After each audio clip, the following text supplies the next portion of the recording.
Good morning, students. Today we are going to start the new topic, that is direct and inverse proportion.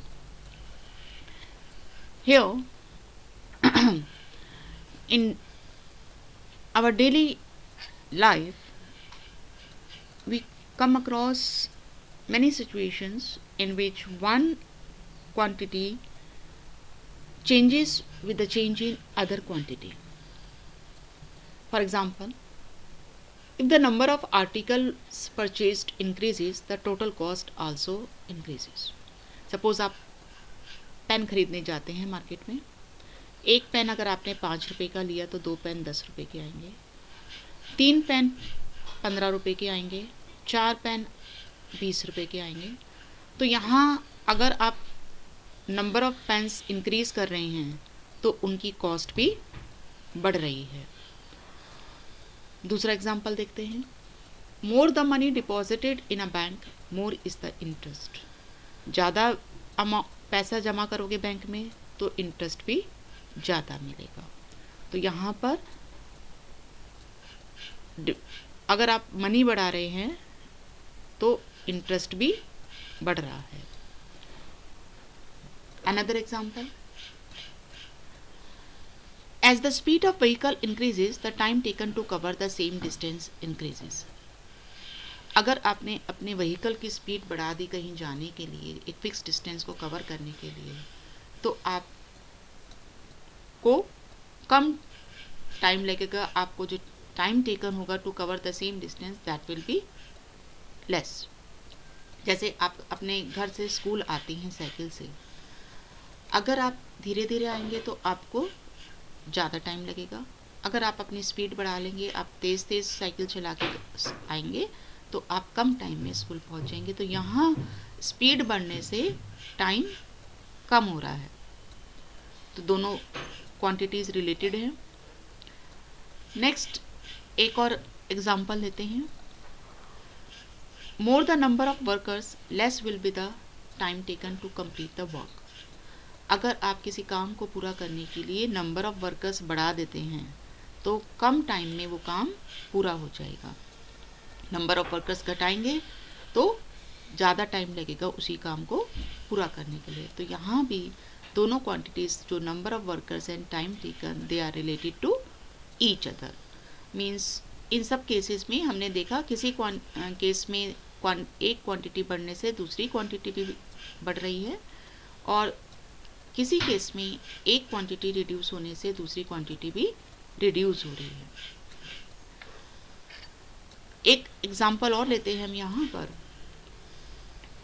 इस table में हमें weight of sugar दिया है first row में और cost दी है उनकी सेकेंड रो में। अगर 1 kg आप शुगर ले रहे हैं 36 रुपीज़ की, तो 3 kg कितने की आएगी? इसका 3 टाइम्स, दैट इज़ 108। 5 kg, इसका 5 टाइम्स हो गया 36 का, दैट इज़ 180। इसी तरह से अगर आप 6 kg निकालेंगे तो इस 36 का 6 टाइम्स हो जाएगा। 8 kg का कॉस्ट निकालेंगे तो 36 का 8 टाइम्स होगा। तो यहाँ पर हम देख रहे हैं कि अगर वेट को हम इंक्रीज़ कर रहे हैं तो शुगर की कॉस्ट भी बढ़ रही है, और जिस प्रपोर्शन में हम वेट इंक्रीज़ कर रहे हैं, जैसे इसको 3 टाइम्स किया तो कॉस्ट भी 3 टाइम्स हो गई, इसको 5 टाइम्स किया वेट को तो कॉस्ट भी हमारी 5 टाइम्स हो गई। अगर हम रेशो निकालें दोनों क्वांटिटीज़ का तो 1/36, 3 को 108 से डिवाइड करेंगे, ये भी 3/108 करेंगे, ये भी 1/36 आएगा। 5/180 करेंगे, ये भी 1/36 आएगा। तो इसका मतलब यहाँ पर हम देख रहे हैं कि wait, when you increase the weight of sugar, the cost also increases in such a manner that their ratio remains constant. उनका रेशो, दोनों क्वांटिटीज़ का जो रेशो है वो सेम आ रहा है, कांस्टेंट आ रहा है। तो हम डायरेक्ट प्रपोर्शन को डिफाइन कर सकते हैं as 2 quantities x and y, they are said to be in direct proportion if they increase or decrease together in such a manner that ratio of their corresponding values remains same, constant. 2 quantities direct proportion में तब होंगी जब एक के बढ़ने से दूसरी quantity भी इस हिसाब से बढ़े कि उन दोनों क्वांटिटीज़ का रेशो कांस्टेंट हो, या एक के घटने से दूसरी क्वांटिटी भी उस हिसाब से घटे कि जब उन दोनों क्वांटिटीज़ का रेशो निकाला जाए तो वो कांस्टेंट आए। इसका मतलब x अपॉन वाई, अगर एक क्वांटिटी को आपने x से रिप्रेजेंट किया, दूसरी क्वांटिटी को y से रिप्रेजेंट किया, तो x upon Y some constant k। तो हम ये कह सकते हैं if x1 y1 and x2 y2 are the two values of two quantities, then x1 upon y1 equal to x2 upon y2। इस कंडीशन का हम यूज़ करेंगे क्वेश्चंस को करने के लिए। तो पहला क्वेश्चन है हमारा एक्सरसाइज का, following are the car parking charges near a railway station up to 4 hours 60 rupees, 8 hours 100 rupees, 12 hours 140 rupees, 24 hours 180 rupees। एक कार पार्किंग के जो चार्जेस हैं, 4 घंटे तक अगर आप कार पार्क कर रहे हैं तो 60 रुपये लग रहे हैं, 8 घंटे तक कार पार्किंग करेंगे तो 100 रुपये लगेंगे, इसी तरह से 12 और 24 घंटे का चार्जेस दिए हैं।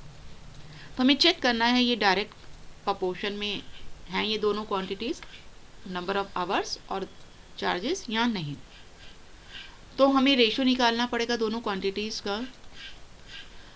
तो 4/60 निकालेंगे तो डिवाइड हो जाएगा, 1/15 आ जाएगा।